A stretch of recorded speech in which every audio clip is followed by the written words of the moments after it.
Bienvenue dans Pote à la compote, le podcast où Jean-Paul Belmondo rencontre Zac Efron. Salut à tout le monde, bienvenue, ça va Pierre? Ça va et toi Clément? Bah ça va, nickel, hein, après une petite escapade parisienne.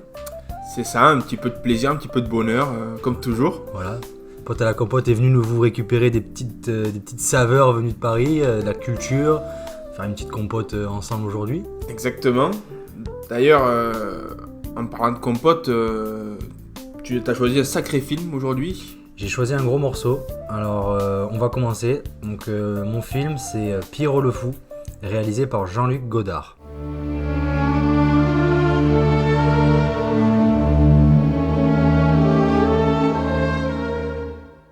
Donc alors, petit résumé, ce film parle de Ferdinand, qui est un père de famille épanoui, jusqu'au jour où il va rencontrer une amourette du passé, une fille qu'il avait fréquentée des années avant cette vie de famille bien rangée.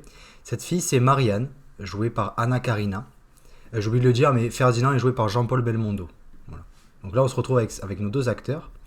Mais quand Ferdinand va retrouver Marianne, l'envie, le désir et l'appel de l'aventure va être plus fort que tout. Et nos deux tourtereaux vont donc abandonner leur vie pour partir dans un road trip endiablé à la sauce Jean-Luc Godard au travers de la France des années 60.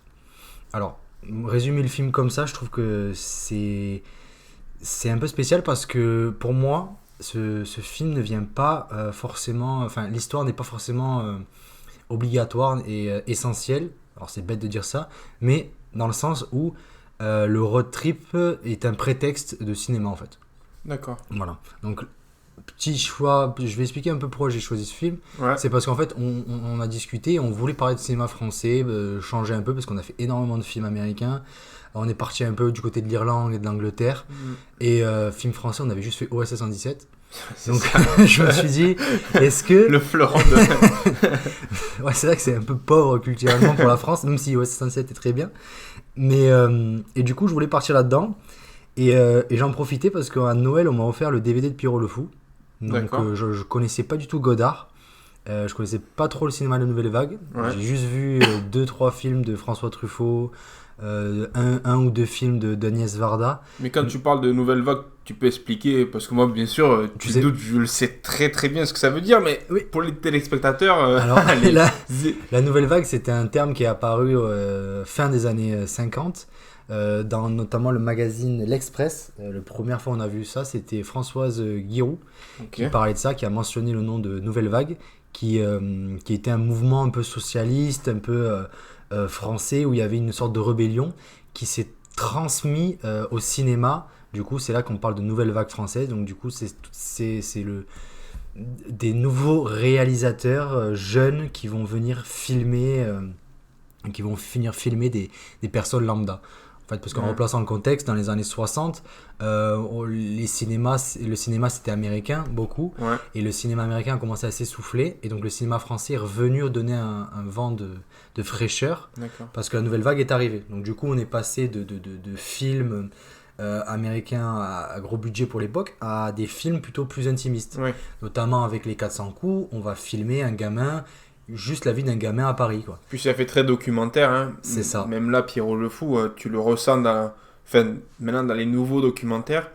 Les gens s'inspirent beaucoup de cette nouvelle vague pour la captation, tout ça. C'est ça, oui, exactement. La nouvelle vague, c'est François Truffaut, Jacques Demy, Agnès Varda, Éric Rohmer, Claude Chabrol, Alain Resnais, Jean-Luc Godard, du coup, un des plus connus avec Truffaut, ces personnes-là sont peut-être inconnues, mais ont influencé de très grands réalisateurs que ces personnes-là vous devez connaître, qui sont Francis Ford Coppola, Martin Scorsese, Steven Spielberg, Quentin Tarantino. Toutes ces personnes-là ont été influencées et ont baigné grâce à la nouvelle vague, qui a permis de montrer à ces jeunes réalisateurs-là qu'on pouvait filmer autre chose, qu'on pouvait prendre une caméra, s'amuser avec.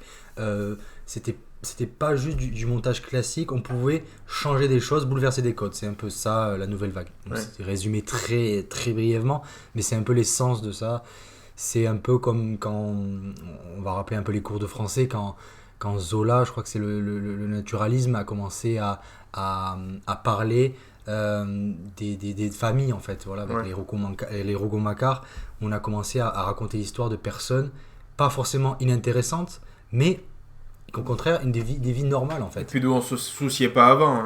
Avant, dans le cinéma, on avait besoin justement de quelque chose d'extraordinaire, on va dire, d'une vie qui soit trépidante, alors que là, on le voit bien même avec Pierrot le Fou.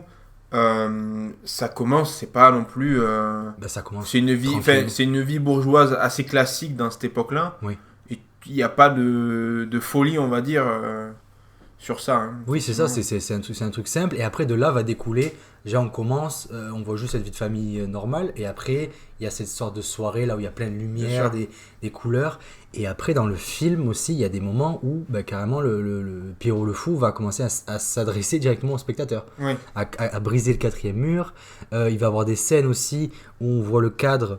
On voit le plan et on voit les deux personnes qui sont pas cadrées, qui sont tout en bas et qui s'enfuient du cadre en courant.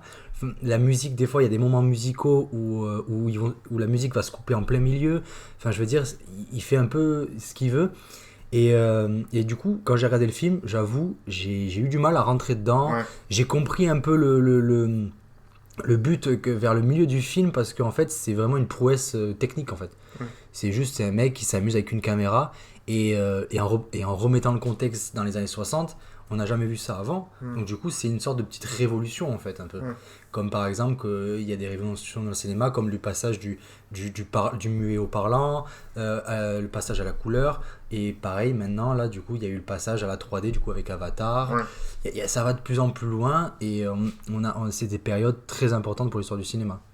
Et notamment dans Pierrot le Fou, il y a des passages, il y a un passage notamment, je sais pas tu l'as regardé en entier, c'est Ouais. ça? Donc le passage au moment où, avant qu'ils prennent le bateau, Ouais. où il parle avec un mec complètement tracassé, Mm. où il y a des monologues qui sortent de nulle part, où tu vois un mec qui parle pendant 5 minutes Ah oui, c'est sûr que- de quoi, de femmes qu'il avait rencontrées, tout Mm. ça. Donc c'est vrai que c'est ça en fait, le Nouvelle Vague, c'est plein de films, notamment on revient sur Agnès Varda, qui fait un film sur juste la vie d'une femme de 5h à 7h de l'après-midi. Ouais. C'est tout. Ça s'appelle Cléo de 5 à 7. Et le film, c'est que ça. C'est une dame qui va passer. Pareil, Truffaut avec Jules et Jim, c'est l'histoire d'un trouble, de deux personnes amoureuses d'une même femme qui vont un peu vivre ça aussi. C'est plein de films comme ça qui vont se rapprocher de l'être humain et on va filmer l'être humain. Et c'est vrai que je trouve ça très intéressant parce que c'est un cinéma très important. Oui, et Notamment. puis c'est de vivre chaque vie qui est différente par une caméra, justement. Et c'est ce qui est beau aussi. Alors, effectivement, moi j'ai eu du mal à rentrer dans ce cinéma-là. Enfin, C'est un peu compliqué, hein, c'est vrai. exactement, qui est assez compliqué à voir. Mais effectivement, tu retrouves, même sur les anciens films dont on parlait, par exemple La La Land ou Babylone, tu vois, cet effet de couleur qu'on a au départ de Pierrot le Fou, qu'on retrouve avec Damien. Et je pense que Damien Chazelle s'est vachement aidé de cette nouvelle vague aussi pour ces films, parce que vraiment, il y a une sorte de. Enfin, surtout, je l'ai reconnu un peu moi sur Babylone, où à la fin, il y a ce côté où enfin, c'est assez brouillon, et je l'ai retrouvé un peu dans Pierrot le Fou en me disant, mais en fait, peut-être qu'il s'inspire aussi de cette nouvelle vague sur un cinéma plus récent.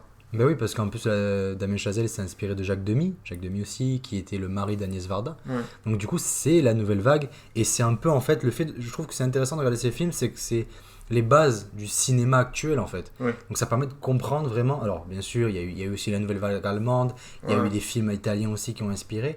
Mais le cinéma français, c'est vraiment ce qui a permis de vraiment ancrer le cinéma actuel. Mm. Voilà. Et donc voilà, j'avais envie de parler de ça parce que Godard, c'est quand même quelqu'un de très important Ouais.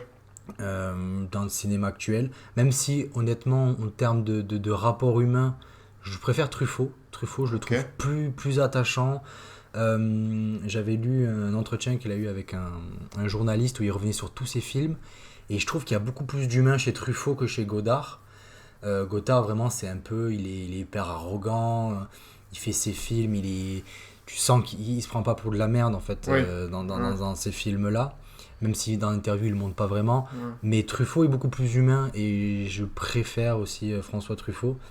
Après c'est vrai que moi ce que j'ai du mal avec ces vieux films, parce que c'est quand même un film de 1965, donc il est assez ancien, Mais ce que j'avais du mal aussi, et ce que j'ai du mal aussi pour beaucoup de films de cette période-là, c'est le montage en fait.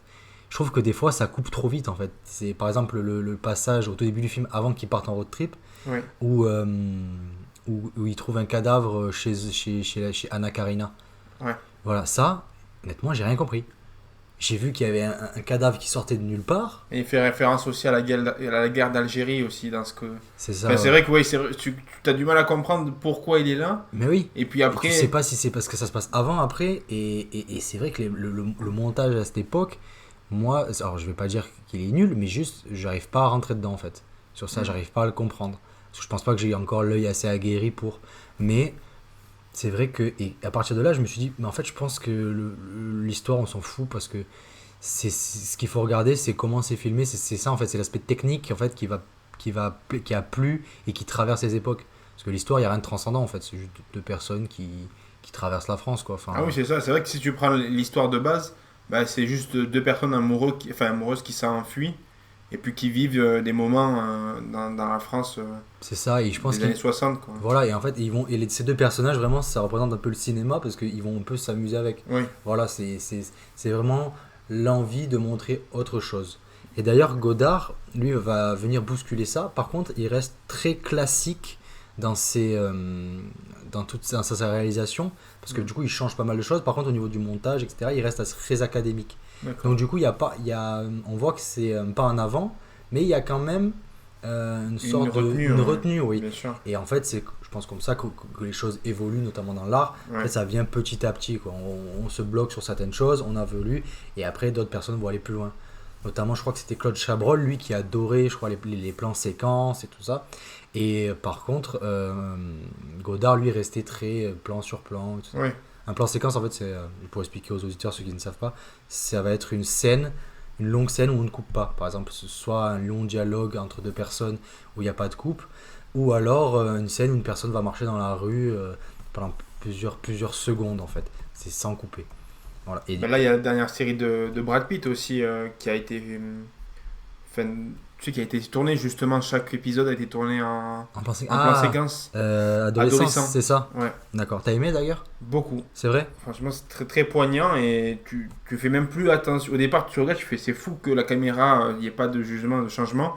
Et après, tu t'oublies à ça et tu regardes la série. Ah mais ok, ça- c'est pour ça qu'on entendait aussi beaucoup parler. Mais c'est voilà, effectivement, en fait, chaque épisode est tourné en plan séquence. Et... C'est pour ça que j'avais vu notamment des vidéos où on voyait des making-of et Ouais. on voyait que le mec suivait la caméra tout le C'est temps. ça. Ok, donc on comprend pourquoi. Ok, ok. Oui. Ok. Et t'aimes bien toi ça, tout ce qui est plan séquence et tout ça, c'est quelque chose qui te plaît dans le cinéma, dans la série? Alors j'aime bien la prouesse, enfin je trouve très beau d'arriver justement à ça. Après c'est vrai que enfin, ça reste de l'art donc Oui. pour moi il y a pas enfin, pour moi les deux sont équivalents Non, c'est juste parce dessus. que il y a un film aussi de, allez, je crois, Iñárritu, Birdman. Je sais pas si t'as entendu parler. Et ce film aussi est, enfin, c'est pas un vrai plan séquence, c'est pas, Ouais, mais c'est tout le en film grande partie, c'est ça. Tout le film est un plan séquence. En fait, il y a aucune coupe du film. D'accord. C'est-à-dire qu'à un moment, il va se serrer la tête d'un mur pour faire la coupe, etc. Ouais, ouais. Mais le film, il n'y a aucune scène cutée, en fait. D'accord. Donc si t'aimes ça, tu peux tenter Ouais, ça. moi je suis pas D'ailleurs- fan. Non, t'es pas très fan. Et d'ailleurs, il y a des acteurs très connus. Je crois qu'il y a Mark Ruffalo, si je dis pas de bêtises. Il y a Michael Keaton, Emma Stone. Il y a énormément d'acteurs. Et le film était connu pour ça parce qu'en fait, Ouais. du coup, tout le film, en fait, tu suis ce personnage-là tout Ouais, le qui long. vit un peu. et- C'est vrai que je l'avais regardé jeune et bon, pas un de mes T'avais pas préférés. Ben moi aussi, pareil, j'avais essayé de regarder des jeunes, j'avais pas trop aimé. Là, je l'ai regardé, je crois, il y a quelques mois, Ouais. peut-être un an. C'est pareil, je pense au niveau de ils ont dû se casser la tête pour tout faire, etc. Mm. Par contre, c'est pas mon film préféré non plus. Oui. Mais Moi j'ai trouvé long. Enfin, tu sais, il est un quelques peu long, c'est vrai. longueurs. il est un peu long et en plus, c'est un petit écho à ce que toi tu vas parler. Ça parle d'une pièce Ouais. de théâtre Bien aussi. sûr. Petit écho à ton sujet juste après. Mais voilà, donc du coup, toi, la nouvelle vague, qu'est-ce que tu as vu? T'as vu des films ou tu étais totalement novice avant Alors, Pierrot le Fou? je connaissais de nom. C'était moi enfin, justement, c'était Varda la première que j'ai connue grâce à JR. Oui. Tu sais, Ah, il y a l'artiste. eu un documentaire, c'est ça? Ouais, c'est ça, qui a fait un documentaire et puis qui se mettait beaucoup sur les réseaux avec elle. Mhm. Donc c'est vrai que je l'ai connue à travers ça, mais j'ai jamais été attiré par aller voir un film sur ça. Et justement, le fait de voir Pierrot le Fou, ça va pas non plus attirer sur ce cinéma-là parce que je pense pas être le client dessus. Mais c'est vrai que c'est une recherche qui est quand même belle à voir quand même. Il faut la regarder au moins pour voir tous les efforts qui ont été faits. Et c'est vrai que maintenant on a l'habitude, mais avant, tu vois, je prends un exemple, par exemple, quand ils sont dans la voiture et que Belmondo se retourne et nous parle à nous, tu vois, et je me dis, putain, c'est fou parce que là, on a des fois l'habitude sur certains films ou séries, alors qu'avant, les gens ne devaient pas comprendre trop ce qui se passait. Donc, j'aime bien le fait de sortir un peu des carcans, on va dire, classiques du cinéma et de se dire, ben, on va bousculer un peu tout ça et puis voir ce que ça fait. Et on voit très bien que ça a bien marché et puis ça a inspiré les plus grands. Hein. C'est ça, et en plus c'était un peu révolutionnaire en fait. C'était pour montrer en gros, bon les gars, on essaie bien mignon tous les films qui sont sortis, mais regardez nous ce qu'on peut faire. C'est qu'en fait, c'est je pense un des premiers à avoir vraiment traité le cinéma comme une sorte d'art, d'avoir donné les codes, etc. existaient déjà, il n'y a pas de souci, mais à montrer, on peut faire en fait ce qu'on veut avec le cinéma. C'est ça. Si je veux filmer, et des fois c'est peut-être les films un peu gnangnan, mais si je peux filmer pendant 2 heures 2 personnes qui se regardent dans les yeux, qui fument une clope dans un café, tu peux le faire. Tu vois, si tu veux filmer un gamin dans les rues de Paris, tu peux le faire. Si tu veux filmer 2 personnes, même dans le cas de Pierrot le Fou, si tu veux filmer 2 personnes sans forcément trop te renseigner sur l'histoire et juste voir 2 mecs qui se baladent d'un point A à un point B en faisant un peu des péripéties, tu peux aussi sans forcément qu'il y ait de cohérence, etc. C'est ça, c'est qu'en fait, tu as vraiment une liberté qui permet aussi de parler d'un peu tout. On voit sur la guerre d'Algérie où il en parle dans le film, alors qu'il n'y a pas de point de ralliement à ça. Mais c'est vrai qu'en fait, tu peux justement un peu plus, on va dire, politiser ton discours, toi, au niveau du film, grâce à ça. Oui, et d'ailleurs, parlant de la guerre d'Algérie, son film, 2-3 films avant, il a fait un de ses premiers films, c'est Le Petit Soldat. D'accord. Pareil, qui est aussi un film qui parle de la guerre d'Algérie, parce que Godard est une personne qui est quand même, qui est très très, comment dire, engagée. Voilà. Je me suis maté pas mal d'interviews de lui.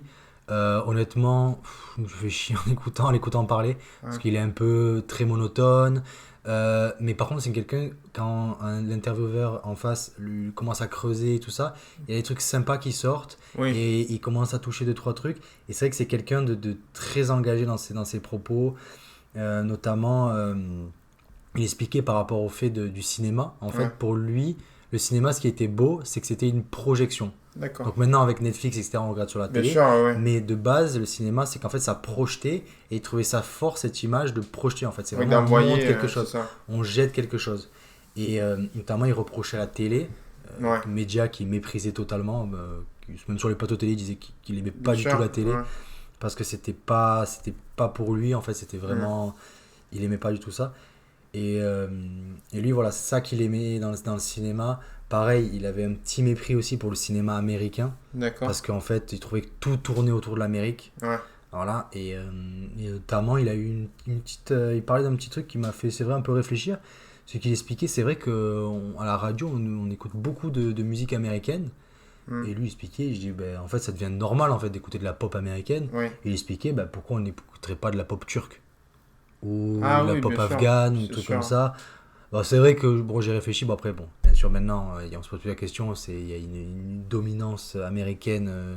Mais après maintenant tu as cette opportunité là et j'aurais bien aimé avoir son avis aussi sur tout ce qui est Netflix, tout ce qui est même Spotify ou Deezer, où c'est vrai qu'effectivement ça reste du capitalisme. Mais là, tu as accès à un portefeuille qui est assez grand, qui est énorme, où tu peux écouter une salsa comme, tu vois, écouter du hard rock sur 2 musiques différentes. Alors, honnêtement, j'ai appris, il est allé voir Avatar au cinéma. D'accord, ok. Parce que j'avais vu, parce qu'il est décédé il y a 2 ans, enfin décédé, oui, il est décédé par suicide assisté. Il s'est donné la mort, parce que du coup, il vivait en Suisse, donc en Suisse, c'est légal. Et en fait, du coup, j'avais écouté une interview, je crois qu'il datait du coup, Avatar, c'est 2012, je crois, 2014, 2012.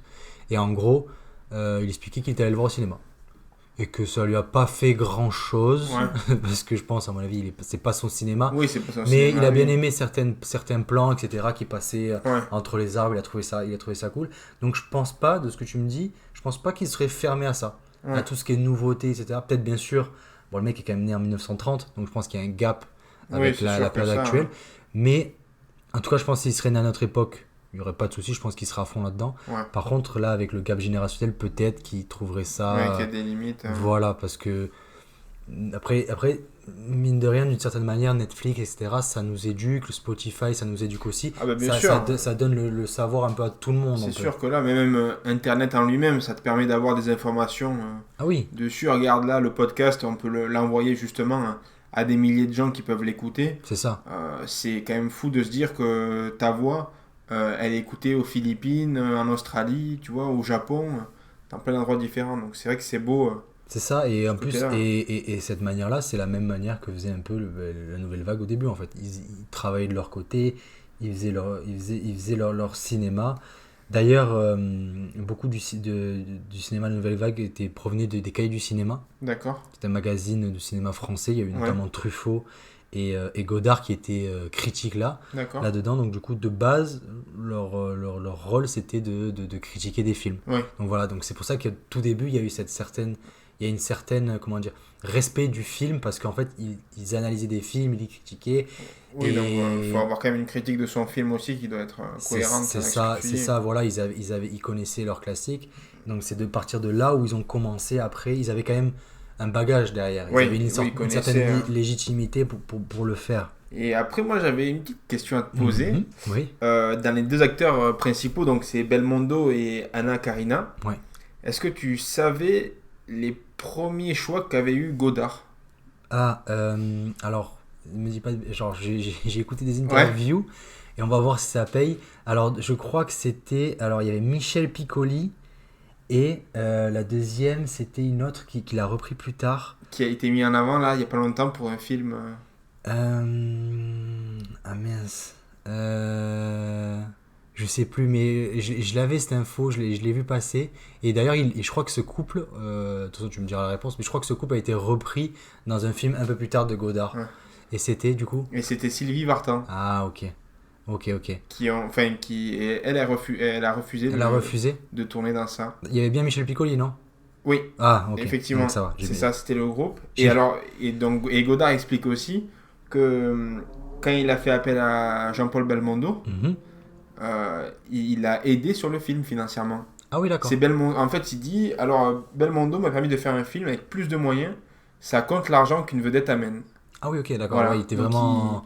En fait, je pense qu'il a eu du mal à. Bah, Et puis c'est vrai qu'avant, pour trouver des investisseurs sur un film comme ça, c'est assez C'est compliqué. compliqué, ouais. Et c'est beau aussi que des acteurs comme Belmondo, qui sont habitués à faire des films grand succès, on va dire, se permettent, on va dire, de croire dans un film justement Oui.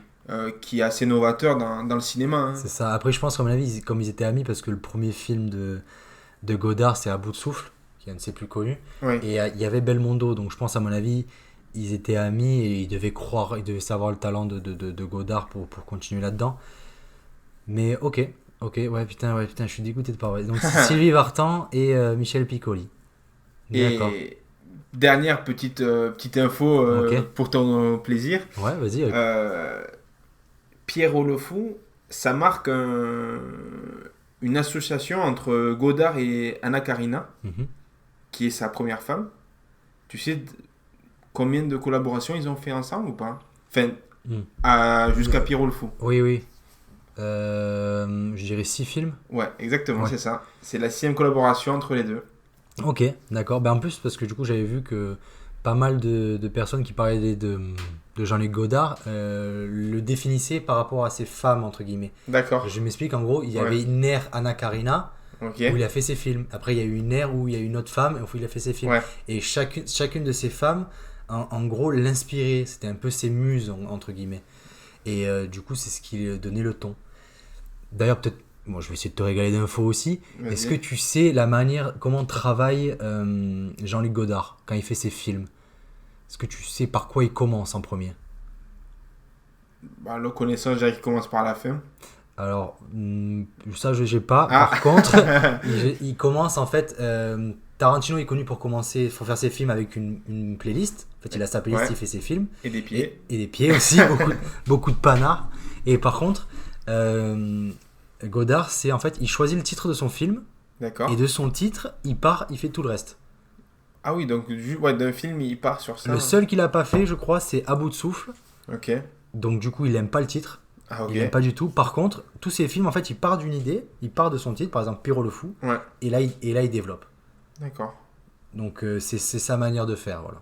Et ben, pour clôturer ce magnifique film, moi j'ai une question à te poser. C'est est-ce que pour toi, une forme de liberté dans le cinéma peut-elle encore exister? Une liberté dans le Ouais. cinéma, alors oui. Ah oui, Mhm. je pense elle peut toujours exister. D'ailleurs, on le voit des fois des films qui ressortent un peu nouveaux, un peu frais, qui font plaisir en fait. Et c'est totalement ces films-là où on dit c'est merveilleux, etc. Et notamment, bon, on en parle beaucoup, mais A24, pareil, c'est ce qu'ils font. Bien sûr. Ils se font leur beurre dessus. Ouais. Grâce à ça, avec cette liberté. Donc je pense que c'est faisable, bien sûr. Alors après, est-ce que ça intéresse du monde? J'ai pas forcément l'impression. Je parle je regarde par rapport à l'entourage, etc. C'est vrai que ces films-là vont intéresser des personnes niches un peu Oui. dans ce milieu-là. Ça va pas toucher le grand public, mais je pense que ça peut exister. Et toi, qu'est-ce que tu en penses? Bah, je suis d'accord avec ça. Moi, pour moi, ça, ben, on en avait parlé au tout début du podcast, de Oui, cette liberté-là. c'est vrai, oui. Moi, je suis d'accord avec toi sur le fait de. On parle encore et toujours d'A24. D'ailleurs, si vous voulez nous sponsoriser, on est encore et toujours disponible Du moins, au moins sur faire ça. sauter les frais de port, quoi. C'est Ouais, ce qu'on sur dit. l'Europe, nous ouvrirait une petite porte, quoi. Au moins qu'on ait des trucs gratos. On stocke les produits, on envoie, enfin, Avec plaisir. on fait la logistique, au C'est ça. pire des cas. Non, mais c'est vrai qu'il y a plein de cinémas émergents que je trouve sympa à voir et qui maintenant sont plus faciles à voir grâce aux plateformes aussi. En fait, il n'y a plus que le cinéma. Enfin, le cinéma maintenant c'est une passerelle, mais il y a aussi maintenant Netflix qui investit, Apple TV qui investit aussi vachement dans les séries, dans les films. Donc pour moi, la liberté elle est encore saine, on va dire, Bah, à ce niveau-là. il y a une envie vraiment de créer des choses nouvelles, Bien sûr. etc. Et Et de notamment, faire confiance aux réalisateurs aussi. Hein. c'est ça, Ça, de toute façon. on essaie de plus en plus. Et après, de toute manière, le vivier, c'est un peu comme le centre de formation, Bien sûr. c'est le cinéma indépendant. Oui. C'est de là on va chercher les films, c'est de là qu'on va chercher, je sais pas moi, un monteur, c'est de là qu'on va chercher les directeurs photos, c'est dans le monde du cinéma indépendant. Alors malheureusement, le cinéma ça reste quand même une industrie, enfin malheureusement, c'est une C'est industrie, une donc, industrie de toute donc de façon. toute Hein. manière, il y a de l'argent qui rentre là-dedans, donc C'est à partir du sûr. moment où il y a de l'argent, il faut un rendement, donc il faut que ça intéresse un grand monde. Ouais. Donc je pense que de plus en plus de là où on va aller dans un monde où c'est de plus en plus formaté. Ouais. Mais je pense que parmi ça, quand même, l'art reste au-dessus de ça. Et on va donner, à chaque fois, on va avoir quand même des artistes qui vont s'en sortir. Bien sûr. Notamment, on parle des séries Netflix. C'est peut-être formaté et tout ça, mais il en sort des pépites de temps en temps. Alors, bien sûr, sur les 15 000 séries qu'il propose dans l'année, peut-être que la moitié vont être oubliables. Par contre, de là va sortir peut-être un ou deux réalisateurs ou un acteur qui après va faire de grandes Bien choses. sûr, ouais, sur Donc, ça. c'est vrai qu'on rentre dans un nouveau modèle un peu spécial, notamment maintenant il y a l'IA, il y a de plus en plus d'outils qui sont à disposition de tout le monde. Ouais. Donc il y a de nouvelles formes d'art qui vont évoluer, notamment TikTok aussi a bouleversé le monde de la musique. C'est sûr. Enfin, ça évolue et je pense que oui, même les gens qui resteront indépendants, qui vont essayer de faire des choses un peu nouvelles, un peu qui sortent de l'ordinaire, je pense que il en faut et j'espère pas qu'un jour ça s'arrête parce que si ça s'arrête, je pense qu'on va arrêter de créer, non? Bah, je vois pas. Enfin, en fait, j'ai du mal à me dire comment ça peut s'arrêter. Ça, c'est vrai que c'est assez. Comme on le voit, enfin, Oui. de toute façon, tout ce qui part du film, c'est au départ une liberté de faire quelque chose. Mhm. Quand on prend des gros blockbusters comme Jurassic Park ou Marvel, c'est d'abord un livre, c'est d'abord une BD C'est créée ça, par ouais. justement des gens qui étaient là uniquement pour Ils faisaient quelque chose qu'ils créer de aimaient, voilà. l'art, créer voilà, quelque chose qui justement. Donc au final, c'est tellement compliqué de brider la liberté que pour moi, je la vois pas s'éteindre d'ici là. Quoi. Même Ouais. avec les IA, les intelligences artificielles, on garde quand même cette patte à nous, la patte du réalisateur. Un Tarantino, on sait que c'est un Tarantino. Tu vois, enfin, il y a vraiment. Je suis pas sûr qu'une IA, ça puisse faire un Dune tu vois, Bah, en en fait, espace. ils vont le faire avec ce qui existe déjà. Bien sûr, Donc du coup, il va reprendre ce qui se passe. c'est ça. Mais c'est vrai que du coup, ça, pour moi, ça reste des outils, ça doit pas remplacer le travail humain. Mais dans le sens où ça peut s'arrêter si ça peut diminuer, si un autre média passe au-dessus. Ah oui, ça, Notamment comme effectivement. la BD qui est moins mis en avant qu'avant. Tu vois, c'est là plutôt le manga qui a pris le Oui, dessus. Mais la BD, c'est un peu baissé, quoi. Donc le cinéma, je pense l'art visuel, c'est le plus attrayant, parce que ouais. c'est le plus simple pour tout le monde. Il y a juste à regarder. Et donc je pense pas que ça s'arrêtera de sitôt. Mais si jamais un autre média passe par devant, ça risque de réduire. Puis, enfin, au niveau du visuel, il y a tellement justement d'art qui existe que ça va être compliqué, je pense, de brider ça, quoi. Et c'est pour ça qu'il y a l'arc un peu A24 qui vient un peu rechanger tout ça, donner un Bien vent sûr. frais. Il y a notamment, il y a pas mal, il y a le cinéma de Cannes aussi, là, le festival de Cannes, là, cette année, a une très grosse programmation avec Ouais. énormément de réalisateurs, même notamment aussi beaucoup d'anciens acteurs très bankable Mm. qui vont réaliser des films, qui rentrent là-dedans. Donc du coup, ce qui permet d'une certaine manière de montrer du doigt ce cinéma indépendant. Ouais, c'est Voilà, de le sûr. mettre sur le devant de la scène. Il y a vraiment, on a parlé aussi dans le podcast sur James Bond avec Ouais. Robert Pattinson, c'est des genres de personnes qui n'ont pas peur de dériver vers le cinéma indépendant. Ah oui, non, Vraiment, maintenant c'est moins dangereux de repartir sur un cinéma indépendant pour ensuite remontrer que t'es quelqu'un quand même. c'est ça, ça permet déjà de montrer qu'une gestion de carrière réfléchie et ça permet aussi de montrer que tu aimes faire du cinéma aussi. Bien sûr. T'es pas juste là pour t'envoyer des millions sur la Warner, du Marvel, t'es acteur. Après, bon, les personnes qui font ça sont souvent très à l'aise financièrement, mais ça montre une prise de risque quand même. Bien sûr. Et ce qui est dommage, et ce que je trouvais que faisait bien aussi Ryan Gosling, c'est qu'il a commencé un peu avec des films, des comédies romantiques. Après, Ouais, il s'est baladé un peu avec des acteurs un peu indépendants, non, des réalisateurs un peu indépendants. Et là, il commence à faire de plus en plus de blockbusters. c'est sûr. Donc voilà, parce il a construit une famille, etc. Mais c'est dommage parce que du coup, je pense pas qu'il vieillira aussi bien qu'un acteur comme Robert Pattinson, par exemple. Ah oui. Dans le sens où il aura ses hits qui seront Drive, Blade Runner, et là il va signer pour Star Wars, donc il va être des Ouais. têtes d'affiche. Je pense qu'il va perdre un peu ce côté-là, un peu authentique, comme l'exemple parfait c'est DiCaprio. Oui, c'est Pour sûr moi, que. DiCaprio, lui, c'est l'exemple de carrière par excellence. Ouais. Tu vois, le mec, là, son dernier film qui va sortir, je crois que c'est One Batter After Another, je crois, de Paul Thomas Anderson. Mm. C'est rien que la bande-annonce, tu vois que le mec se donne à fond et il est de plus en plus précis dans ses choix de films. Ah oui, puis tu sens qu'il reprend goût quand même. Et il s'oblige pas à faire des films. Ah Il oui, fait vraiment les films qui lui plaisent. Et toi, tu le ressens au niveau de son jeu d'acteur aussi. Tu vois que c'est quand même. Enfin, moi, je trouve plus agréable à le voir jouer. Et enfin, moi, je vois beaucoup de critiques à son sujet. Ben, au niveau, effectivement, il est moins beau qu'avant. Tu oui, sais, il s'empâte un peu plus.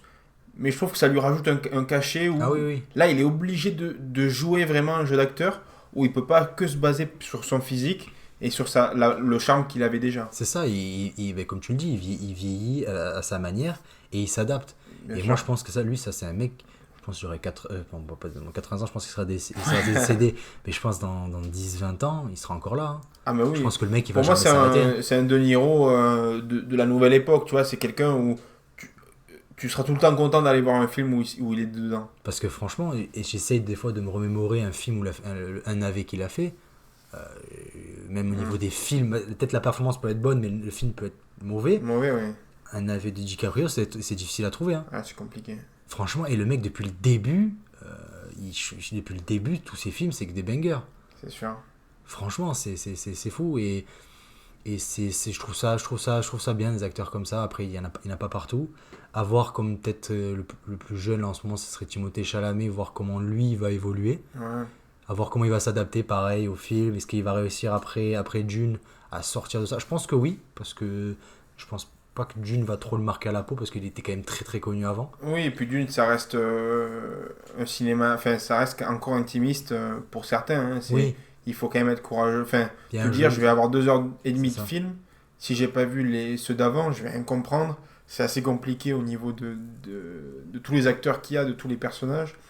Donc, je pense qu'effectivement, il s'est pas enfermé dans une trilogie où, quand il va ressortir, personne ne pourra le voir dans un autre rôle. Hein. C'est ça. C'est que là, je pense que c'est un rôle qui va le perdurer dans le temps en montrant à chaque fois son jeu d'acteur exceptionnel, mais en même temps, ça lui collera pas à la peau Ah non, non. sur d'autres films. Hein. Par exemple, Tom Holland, pour moi, ça va lui coller à la peau. Ah, Et ça oui, va de lui- toute pour façon, moi, ça va lui jouer préjudice.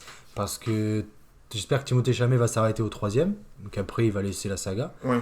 Mais Tom Holland, pour moi, ouais, ça reste d'être très compliqué. Bon, je pense qu'on a fait un peu le tour Je pense de que mon c'est déjà sujet, pas mal de sur mon ça. sujet. Du coup, Pierre, je vais te laisser parler de toi, pas de ton film, mais Et de ton non, œuvre. effectivement, pour cet épisode, moi j'ai décidé de changer un peu de direction, de garder cet art visuel qu'on chérit tant. Et j'ai décidé de parler des Marchands d'étoiles d'Anthony Michino. Le problème, c'est qu'à un moment, les Boches, ils sont vraiment chez eux. Leurs enfants seront nés ici, on n'aura plus aucun espoir qu'ils repartent. Non mais attends, ce qu'il faut se dire, c'est que c'est la mère qui fait l'enfant. C'est vrai, là, parce qu'on dit toujours le père. C'est une pièce de théâtre qui est jouée dans le Splendid, donc le théâtre où le Splendid a été... A commencé, là, a commencé exactement. Et en fait, ça raconte, en juin 1942, la vie poursuit son cours dans un dépôt de tissu parisien. Raymond Martineau, le patron qui semble tout droit sorti d'une pièce de Pagnol, ne réussit pas à s'imposer son autorité à sa fille. À sa femme non plus d'ailleurs. Et puis il y a aussi Joseph, son plus jeune employé dont le père est breton, mais dont la mère est juive. Ok. Et enfin, il y a Louis, son plus vieil employé dont le nouvel ami est un collabo de la pire espèce. Mais à part ça, la vie poursuit son cours. Ok, super. Et donc, du coup, explique-nous, c'est quoi? C'est une pièce de théâtre en fait qui se passe pendant l'occupation allemande en France. Exactement, c'est ça, en 42. Donc, pour resituer, en 42, Pétain Collaborer. a collaboré exactement avec les nazis pour et a justement laisser la moitié de la France au régime nazi. Et là, on part vraiment dans le Paris de 42 où ils doivent faire justement un réassort de tous leurs produits et ils restent donc le soir. Sauf que ce qu'on ne savait pas, c'est que le soir, en 42, il faut stipuler aux Allemands que tu fais, que tu es dans ta boutique et que tu n'es pas chez toi. Expliquer exactement. Couvre-feu, tout ça. Il y a tout un système de couvre-feu, de tickets de rationnement, voilà, tout ce système de guerre. Et là, vraiment, ce que j'ai bien aimé, moi, au niveau du scénariste et du réalisateur, c'est ce côté, il n'y a ni méchant ni gentil. C'est D'accord. qu'en fait, on est perdu dans la guerre, où les gens ne savent pas trop ce qui va se passer, ce qui se passe actuellement. Ils savent juste que être juif en 42 en France, c'est pas possible. Mhm. Et tu le vois, là, le patron de cette enseigne, c'est Raymond Martineau. Mhm. Donc c'est vraiment le Marseillais avec l'accent qui, Ah oui, tu sais, qui rend un peu comique la scène. d'accord. Mais en même temps, t'apprends dans la pièce qu'effectivement, il a accepté un deal avec les Allemands pour leur fournir le tissu pour les étoiles D'accord. que vont porter les Juifs pour pour les reconnaître, on va dire. Ok. Et pour lui, en fait, il voit pas le problème. D'accord. Il est plus dans le côté où il fait confiance à Pétain Mhm. et il se dit, parce que là, il nous rappelle aussi qu'il a fait la Première Guerre mondiale, qu'il s'est battu et que Pétain l'a sorti de cette Première Guerre mondiale en disant Oui. voilà, je fais un cessez-le-feu, il y a tout un truc qui a été fait. Et ce que je trouve beau aussi dans cette pièce-là, c'est que ça montre l'insouciance des gens dans ce cas-là extrême de guerre où effectivement ils sont uniquement là pour gagner leur croûte. Ils ont toujours leur boutique, ils voient pas vraiment le problème en lui-même. Et en fait, petit à petit, dans cette pièce-là, on a un collabo qui justement, lui, va leur expliquer. Là, on a trouvé un nouveau système, on envoie les gens avec les trains, et puis ils ont des chambres là-bas, mais on les tue assez facilement, hein, tu vois. Toute D'accord, une ok. explication qui va être faite, et que je trouve assez belle parce que justement, ça montre la bêtise un peu humaine, Mhm. et le côté où, quand tu connais pas, en 42 en tout cas, ils osaient pas aller au-delà de ce qu'ils connaissaient pas. C'est ça, oui. Ils restaient vraiment sur leur côté où le général a dit quelque chose, on l'écoute, et puis on n'ira pas plus loin parce que, de toute façon, Pétain a raison, nous, on est juste là pour l'écouter. D'accord, en fait, le film juste prend va vraiment prendre une fabrique, comme au pif, va l'ouvrir et va dire, en fait, on va se plonger, nous, en tant que spectateurs, là-dedans, c'est ça? Exactement, c'est Voilà. ça. Donc, et le film se passe quoi? C'est une journée qui est représentée ou c'est plusieurs C'est jours? une nuit qui, non, c'est C'est une une nuit nuit. qui est représentée. Et donc avec les péripéties, parce que le couvre-feu, pour ouvrir pendant le couvre-feu, il faut faire une demande Oui, d'accord. aux Allemands, qui n'a pas été fait, donc ça commence sur ça. Ensuite, tu as une autre boulette, parce que tu as un des employés qui s'appelle Joseph, qui explique, bah oui, mon père est breton, ma mère est juive. Donc tout le monde lui dit, bah tu es juif, Joseph. Non, non, pas du tout. Moi, j'ai fait, Oui. j'ai été baptisé, tu vois, j'ai tout fait. Ouais. Ben, et eux lui expliquent aussi, donc tu vois, en fait, c'est une boule de neige petit à C'est petit ça. et Ça qui à la montre- fin va justement. Ça nous montre l'absurdité de ce passage de l'histoire, en fait. C'est Ah que- bah oui, et puis en plus, parce que là, par exemple, quand on prend le cas de Joseph, lui il se sent pas juif parce qu'il n'a pas vécu. Il dit je suis un peu chrétien, mais parce que mon père l'était, tu vois, donc en fait, c'est vraiment ce côté absurde où on stigmatisait une ethnie alors que bah, il y a des gens qui s'y reconnaissaient même pas C'est ça, dans ouais. ce côté-là, donc voilà, ça montre un peu, et puis voilà ce que je disais au départ, hein, c'est que c'est vraiment, ça reste assez ouvert, et c'est pas fermé en disant, voilà, le méchant il est là, le gentil il est là. En fait, ça montre vraiment que dans les guerres, personne ne sait dans quel camp il faut aller. Et là, on le voit par exemple sur le deuxième employé qui s'appelle Louis, Mhm. qui lui, effectivement, explique, dit oui, non, mais moi dans mon quartier, bon, on fait des réunions toutes les semaines. Bon, ben, moi j'accepte un peu quand même. Et puis, moi, à la fin, moi je serai que le vainqueur. Et qu'il y a toute cette recherche de ben, qui va être le vainqueur. C'est quoi Mhm. être le vainqueur? Oui, voilà. C'est mourir dans des tranchées en ayant combattu pour la France? Ou est-ce que c'est plutôt ben, Celui qui a survécu à la guerre. c'est et ça, puis- ou survivre à la guerre, ou fanfaronner parce que ton pays a gagné. Tu vois, il y a toute cette recherche-là de le gagnant au final, c'est qui? Oui. Et la pièce le montre bien qu'il n'y a pas vraiment de gagnant. Mhm. Chacun est perdant de sa façon, Bah, c'est surtout qu'il faut se remettre dans le contexte. À cette époque, là, bien sûr, on a le recul. bien sûr. On a le recul de donc, ce qui montre l'absurdité et de cette pièce. Mais là, à leur époque, ça arrive très vite. On sort d'une guerre quelques années avant. Il y a tout ça, la capitulation de la France arrive très très vite. Donc du coup, les gens sont un peu désarçonnés. Ah oui, Ils oui. savent pas quoi faire. Donc c'est vrai que c'est intéressant. Ouais, et alors moi, je l'ai pas vu cette pièce. Et toi, qu'est-ce qui t'a plu en fait? C'est quoi? C'est la mise en scène? Est-ce que les décors un peu expliquent un petit peu Bah, le décor, ça reste assez simple. De toute façon, c'est vraiment. On n'est que sur un plan où tu vois l'intérieur de cette fabrique à tissus Mhm. dessus. Et après, il y a beaucoup d'effets de bruit. Donc, au bout d'un moment, le coup d'un pistolet, quand il toque à la porte, voilà. Il y a vachement d'effets à ce niveau-là. Et beaucoup au niveau de la voix. Tous ils crient, ils sont obligés, tu vois, de s'exprimer aussi. Et, D'accord. et puis moi, ce que j'aime bien aussi, moi, dans le théâtre, c'est vraiment le côté intimiste que tu as avec les acteurs ou les représentants qui sont C'est fort. assez forts, ouais, parce que tu te dis, t'as l'impression que tu es le seul à voir ce moment-là, à telle date-là, tu vois, sur ce théâtre-là. Enfin, moi, je trouve le théâtre encore plus émouvant que le cinéma, Mhm. parce que je le vis vraiment, et tu es obligé d'être dans le... Tu peux pas être sur ton téléphone, tu peux pas être Ah à oui. côté, tu peux pas mettre stop, tu es vraiment T'es au cœur de l'action. dans une bulle, exactement. Et tu suis ça, et tu vois, et c'est rare qu'un film me fasse pleurer, mais là, effectivement, j'ai eu la petite larme, T'as eu l'alarme, ok. par un discours qui a été émouvant, mais que au niveau du cinéma, j'aurais peut-être pas eu, tu vois. Et là, je vois qu'avec le théâtre, en fait, j'ai l'habitude maintenant, quand je monte à Paris, des fois, hein, pas tout le temps, Ouais.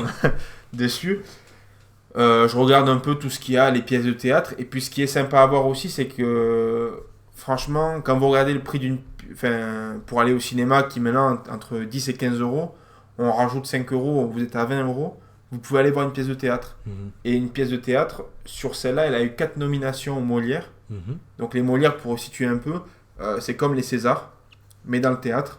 Donc D'accord. c'est vraiment... là, il y a eu le meilleur spectacle de théâtre, privé, meilleur auteur pour Anthony Micino, pardon, meilleur acteur pour Guillaume Bouched, et meilleur acteur dans un second rôle pour Nicolas Martinez. D'accord. Donc en fait, c'est vraiment... fiez-vous, enfin, j'aimerais, si vous commencez le théâtre, justement à ces notes-là, pour vraiment, je trouve, apprécier une scène. Là, tu vois, alors je me fie à Billet Réduc Ouais. au niveau des notes. Il y a 98% de notes Positives. à 5 étoiles. D'accord, ok. Et après, la plupart, les gens ont été dérangés justement par ce côté insidieux où tu sais pas si... Enfin, Oui, questionne un peu le spectateur. exactement, non, qui questionne où un est-ce peu que en vous- disant qu'est-ce que vous auriez fait vous pendant cette période-là, quoi. Ouais, c'est vrai que c'est fort quand même de ce point de vue-là, par rapport à une période aussi sombre de l'histoire. C'est vrai que c'est assez intéressant, c'est assez beau, et il faut en parler aussi. Bien Faut sûr. le dire, il faut le mettre. Il y a pas, c'est une période comme une autre de l'histoire. Il faut en parler. Faut pas Ouais. le laisser tabou.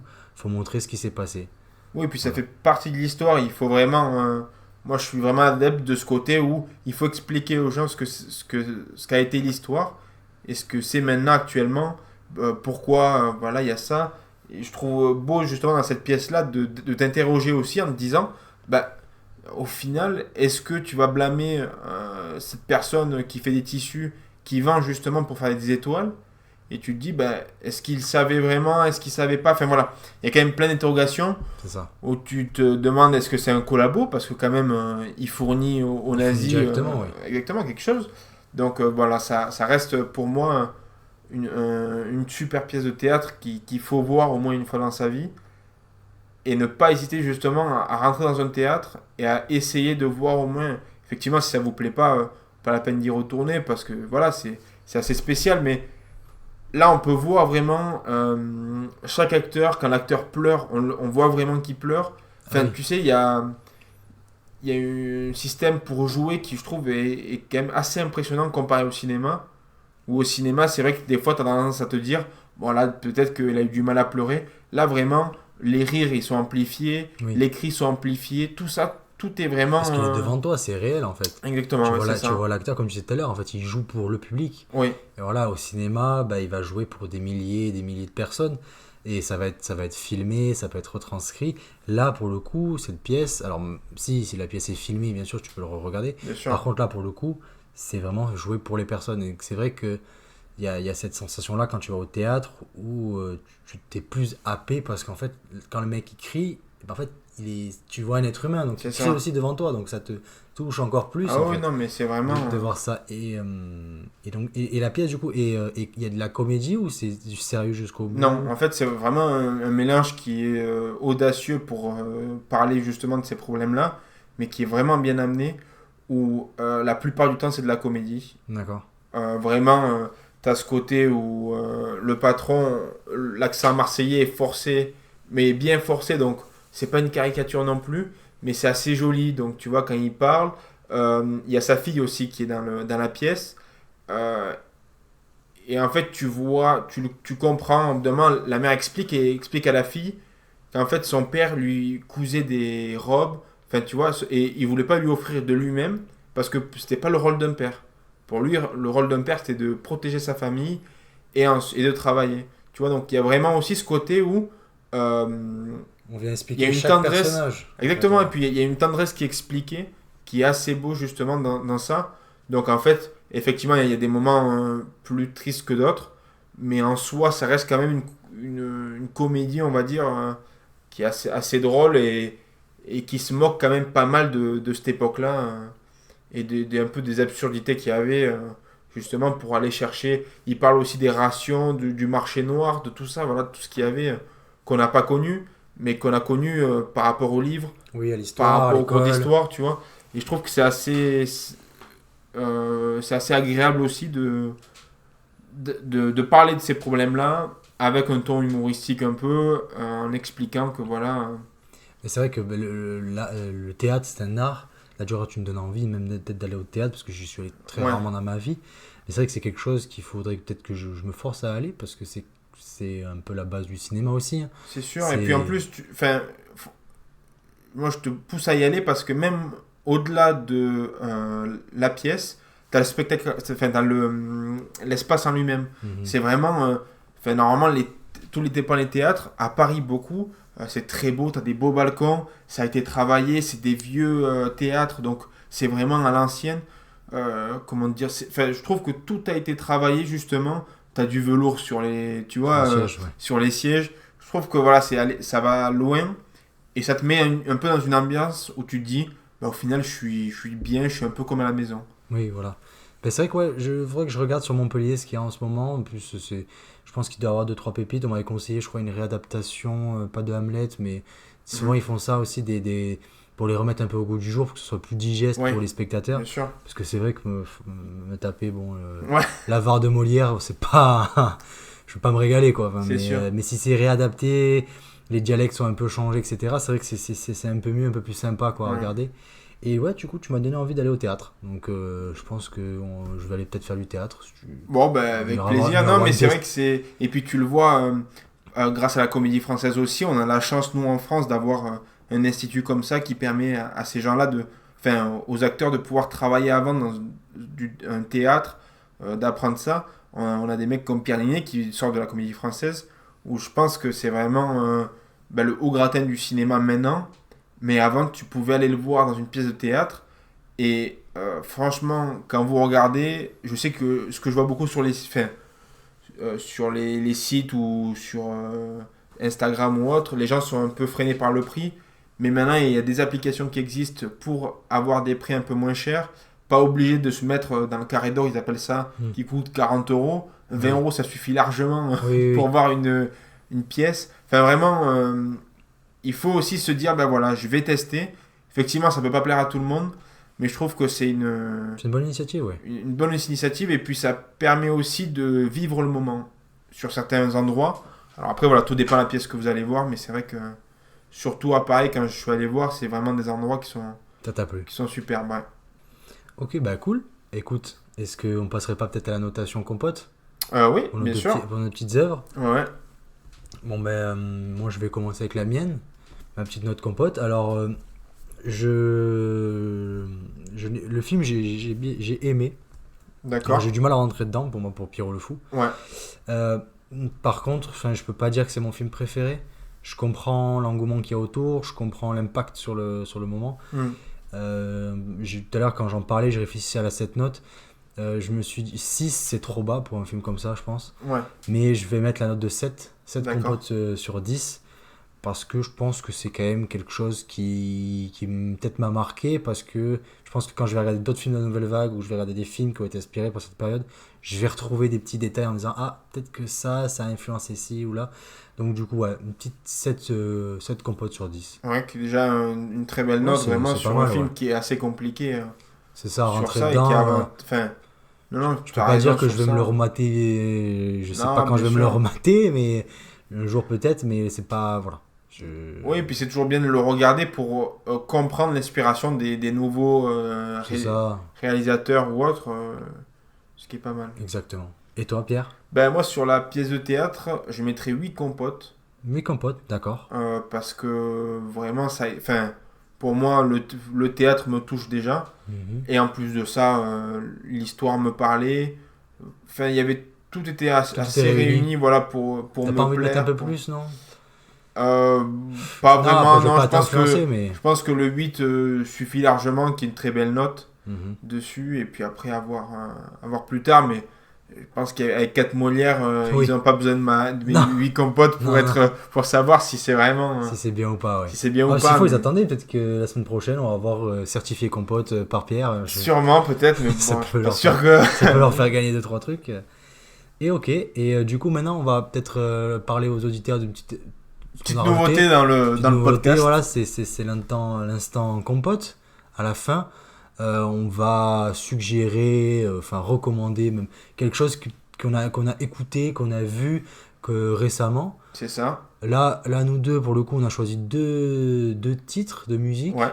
2 artistes. Donc en fait, on aura ça à la fin des épisodes. Ce sera l'instant compote où on va. C'est ça, on vous parle un peu de tout ce qui est culturel.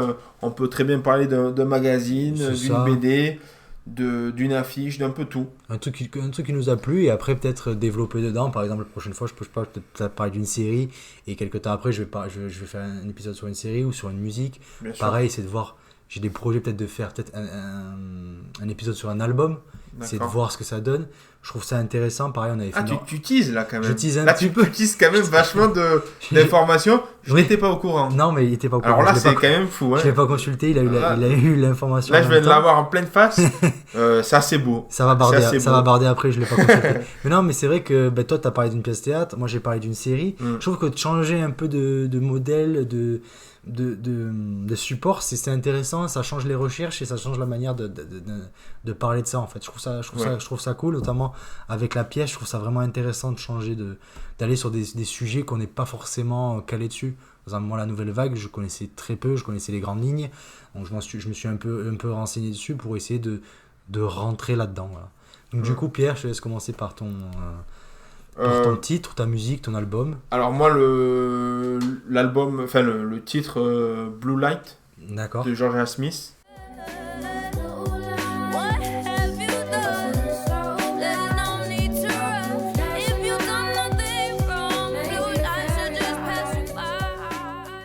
Pour moi, c'est comme on dit une masterclass. C'est compliqué de faire mieux en termes de qui est grand fan de Amy Winehouse. Ok. Bah là j'ai trouvé au niveau du timbre de voix, c'est calme, c'est reposant. Georgia Smith, c'est très très bien, moi, j'aime beaucoup aussi. Je trouve ça impressionnant le timbre de voix qu'elle a. Tout m'a assez surpris. Je l'ai acheté en vinyle et je pense que c'est l'un des vinyles que j'écoute le plus ces derniers temps. Et même sur Apple Music, je l'écoute au moins 2 ou 3 fois par semaine. Parce que je trouve que même à force de l'écouter, tu t'en lasses jamais. C'est ta cam, toi. Ah ouais. En plus, ce que j'aime bien avec elle, c'est on entend cet accent anglais quand elle chante. Elle a un grain qui est hyper envoûtant en fait. C'est vrai que c'est un peu comme du miel, quoi. Ça te caresse l'oreille, le tympan et tout ça. Et d'ailleurs, Blue Light, qui a été. Il y a eu un feat, non, avec Dossé, je crois, si je dis pas de bêtises. Je regarde ma mère, je lui tape un dernier bisou sur le front. Rap en musique de fond, je vois des petits qui jouent sur le pont. Moi je suis qu'une ronce qui a poussé sur un sol infertile. Et vu d'où je pars, je risque pas d'attraper le vertige. Ici tous les jours. Je crois qu'il y a eu un truc, une reprise ou un truc comme ça où il a repris le refrain. Mais oui, c'est vrai que c'est pas mal. Et puis même sur Color, elle a fait. Oui, elle a fait un Color. Live sur Color. Et puis là aussi, elle est. Je pense que c'est une des rares que j'aimerais voir en concert. D'accord. Parce que je trouve exceptionnelle sa voix et bon, voilà, une femme sublime, rien à dire de plus. Et du coup, je te tends la compote qui me reste. La compote, ouais, je prends la compote de la main. Ouais. Et moi, je vais parler d'une musique de Phoebe Bridgers. J'ai choisi la musique de son premier album Stranger in the Alps. C'est Demi-Moore.